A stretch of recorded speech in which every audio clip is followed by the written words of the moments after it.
Hoy os traigo un vídeo para olvidarnos un poco del tema del coronavirus, un poco de todo este caos mundial que está pasando últimamente otra vez, y es el vídeo de personas que jugaron a la Ouija, que ya lo habréis leído en el título. La Ouija ya sabemos todos lo que es, seguramente, es un juego que salió hace muchísimos años y que a día de hoy todavía no se entiende bien cómo funciona, cómo puede ser que por mover un vasito y que te lleven unas letras significa que te está contactando contigo un espíritu. Pero lo creáis o no, mucha gente ha sido afectada por esto. Puede ser porque han sido demonios que los han ido a por ellos o que fuera, o han visto fantasmas, o simplemente la imaginación, la mente, que de verdad la mente es muy peligrosa. Personalmente creo que esto puede pasar, creo que hay un más allá y hoy lo vamos a ir viendo.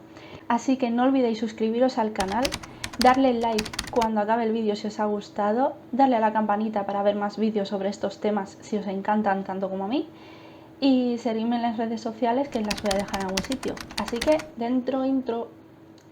El primer caso que os traigo es el de la Universidad Benedictine de Chicago, y espero haberlo dicho bien porque no lo tengo muy claro. En esta universidad se reunieron a jugar a la Ouija un grupo de estudiantes, un grupo de amigos que decidieron ir al cementerio que había al lado del campus. Cuando estaban jugando, uno de los participantes empezó a tener extraños comportamientos, empezó a tener convulsiones y empezó a comportarse de una forma de lo más extraña. Así que empezaron a pensar todos que había sido endemoniado, ya que se suele creer bastante, o ellos creían bastante en todos estos temas.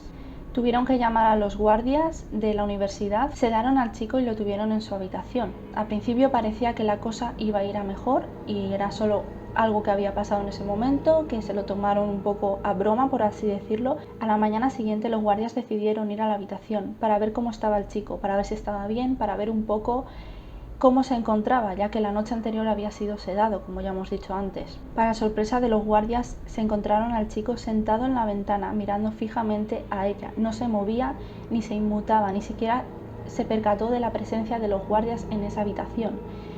Y curiosamente este chico estaba mirando la ventana mientras estaba siendo rodeado por un montón de moscas, que a día de hoy nadie le encuentra ninguna explicación. Sus amigos, los guardias, los profesores de la universidad, todo el mundo dicen que desde aquel día el chico no ha vuelto a hablar, no ha vuelto a decir nada y aún no se sabe el porqué.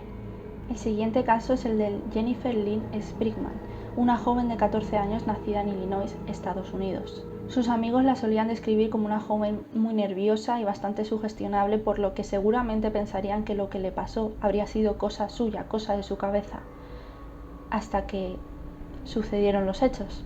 A finales de 1972, una amiga suya le sugirió jugar a la Ouija y ella encantada aceptó, ya que le gustaban mucho todos estos temas.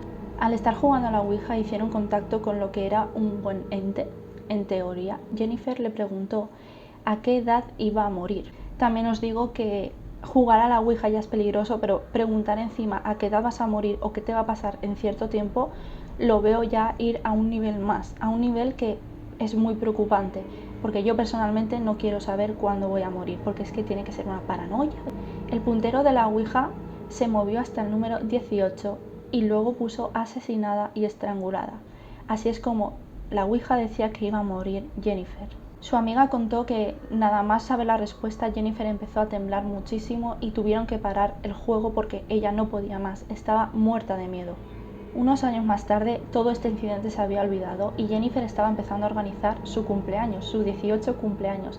Estaba haciendo todos los preparativos para su cumpleaños, su madre la estaba ayudando y Jennifer le comentó a su madre lo que había pasado ese día con el juego. Su madre se lo tomó a broma, se lo tomó como que no iba a pasar nada, que eran cosas de chiquillos y ya está. Era octubre de 1976, cuando Jennifer, antes de cumplir sus 18 cumpleaños, fue a reunirse con unos amigos a una cafetería, pero Jennifer nunca llegó a reunirse con los amigos y luego no llegó a casa, por lo tanto estaba desaparecida. 2 días más tarde de la desaparición, Jennifer fue encontrada a orillas del río, estrangulada. Había sido asesinada. Hoy en día todavía no se sabe quién ha sido el asesino o qué es lo que pudo pasar o por qué decidieron matar así a Jennifer, de una forma, la verdad, bastante cruel.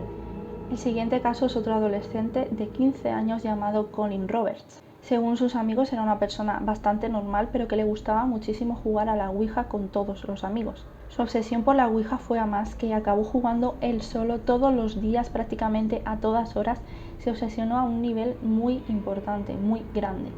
A partir de eso, a partir de estar jugando solo a la Ouija, empezó a estar muchísimo más callado, muchísimo más retraído y empezaba a hacer cosas muy raras, cosas que empezaba a preocupar a sus familiares y a sus amigos.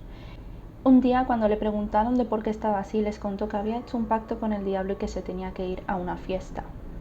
Pocos días después se encontró a Colin colgado de un árbol al lado de una iglesia, en el pueblo de Belfast, en Irlanda. Lo raro de esto no es solo que se suicidara de repente o que dijo que hubiera hecho un pacto con el diablo, que eso ya es raro de por sí, sino que un mes más tarde se encontraron 2 cabras muertas en el sitio exacto donde murió Colin. Y a raíz de ahí han salido todo tipo de teorías sobre qué le pudo pasar o si era real eso de que había hecho un pacto con el diablo y él tenía que morir. Unos meses más tarde se encontró una nota en la que Colin decía que había hecho el pacto con el diablo, como ya le había contado a todos sus amigos, pero que el diablo le había dicho que tenía que ir a ese lugar y morir allí. La siguiente historia es muy conocida en la Ciudad de México y es la llamada historia de la calle Cañitas. En 1982 se reunieron en la casa de Carlos Trejo sus amigos, su hermana, su cuñado y su novia, y decidieron jugar a la Ouija para intentar contactar con el novio fallecido de la hermana, de Norma Trejo. Tras empezar la partida, la Ouija ya empezó a hacer cosas de lo más extrañas. El vaso empezaba a moverse de una forma muy rápida y empezaba a escribir palabras obscenas. Igual que en la casa empezaban a oírse ruidos raros, a oírse puertas, a encenderse y apagarse las luces y todo tipo de fenómenos extraños. Según varios relatos de los participantes, Emmanuel, uno de los jugadores en ese momento, empezó a convulsionar y a gritar que esto es lo que habían creado ellos. O mejor dicho, nunca podrán parar lo que ustedes desataron. Los testigos decidieron rociarle agua bendita y él empezó a gritar me queman, me queman, me queman una y otra vez. Es como si un demonio se hubiera apoderado de él. Emmanuel dijo que no recordaba absolutamente nada de lo que había pasado, pero el resto sí, y fueron los que empezaron a contar la historia. Y poco después empezó a pasarles todo tipo de cosas. Cada uno de ellos oían cosas en sus casas como golpes, puertas otra vez abriéndose, las luces parpadeando, empezaban a ver objetos volando por su habitación. Y Norma Trejo, la hermana de Carlos, contó que vio una sombra encapuchada en su casa y intentó agarrarla del cuello para matarla. Ella rápidamente cogió un crucifijo. Al ponerle el crucifijo, la sombra desapareció. Más tarde llamaron a un sacerdote para bendecir la casa, para echar de esa casa cualquier espíritu maligno o todo lo que hubieran podido llamar. Y misteriosamente ese sacerdote falleció poco después de ir a la casa, por lo que todavía se hace más extraña esta historia porque no se sabe si fue simple casualidad o es que de verdad había algo maligno ahí. Pasados los años, muchos de esos amigos fallecieron, otros se volvieron locos e internaron, y Carlos Trejo cuenta que ha sido el único superviviente de esa historia y que sobrevivió porque hizo un pacto con el diablo. Poco después se puso a escribir un libro, lo podéis ver en cualquier parte, en cuanto busquéis Calle Cañitas, sale o Carlos Trejo. Incluso en el 1995 decidió hacer una película que no tuvo mucho éxito. La siguiente historia que os voy a contar no tiene nombre como tal, pero la he leído muchas veces por internet y la verdad es que me parece bastante curiosa y bastante rara, aunque es muy cortita, pero no pasa nada. El 25 de noviembre del 2007, un grupo de 5 jóvenes decidieron ir a una casa algo siniestra para jugar a la Ouija. Uno de ellos supuestamente sabía jugar a la Ouija porque a lo mejor lo había probado antes o porque había leído mucho, no se sabe todavía, pero decidió que tenían que hacerle caso a él y tenían que seguir sus reglas. Tenían que estar callados, tenían que respetar y tenían sobre todo que no levantar el dedo del vaso. Los 5 amigos consiguieron contactar con un espíritu y el chico que sabía jugar a estas cosas le preguntó si alguno de ellos les molestaba y el espíritu dijo que sí, que 3 de ellos le molestaban y tenían que irse. Nada más ver esto, estos 3 chicos se levantaron y dejaron a los otros 2 dentro de la casa jugando, ya que ellos no podían estar porque el espíritu no quería que estuvieran. Cuando ya estaban fuera de la casa a unos 100 metros, la casa de repente se derrumbó, matando a sus 2 amigos. La última historia que os voy a contar es la de Denis y David, 2 amigos satanistas de 20 años que de tanto jugar a la Ouija acabaron contactando con un ente al que se le hacían llamar Amo. y para ellos se lo tomaban así, era su amo y tenían que obedecer sus órdenes. El 22 de diciembre de 1995, David convenció a 2 chicos de su clase para ir a casa a escuchar música y estar los 4 pasando el rato.